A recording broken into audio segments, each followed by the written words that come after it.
Okay, I'm going to have a go at using Newton Raphson on autograph to get the root here that's between 1 and 2. I think the first thing to do is get a nice zoom so that we can see everything between 1 and 2. Now be careful here because I want to zoom it in, but I want to see the graph above 2. So I need to start zooming, doing a box from here rather than say somewhere down here. So something like that, so we can see 1 and 2 and all of the graph. Superb. Okay, now we're going to get it autograph to do a Newton Raphson iteration on my graph. So I click on it so it goes black, I think it already was, and you right click on it and select Newton Raphson, and then here you get to put in your first guess in this top box.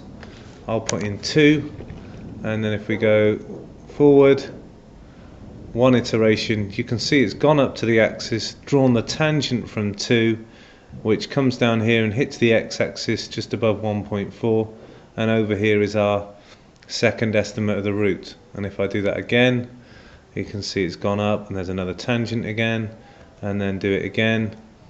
Okay, and you can of course keep doing it, and you get a decent estimate for the root.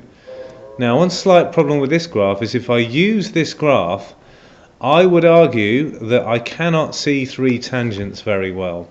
Alright, I can see 1, 2, and that third one is very difficult to see. So to use that graph to illustrate the method happening is not quite good enough. You will need to use this graph and then another copy of this graph zoomed in on this section here so that we can see that tangent. Now I'm still not seeing it very well. Let's move this out of the way again. Let's move it down there.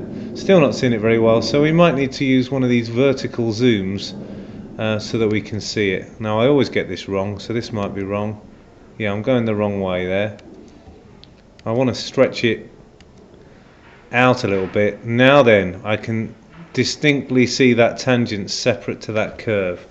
So I would cut and paste that into Word as well, so that we've got both graphs and definitely 3 different tangents nice and clear.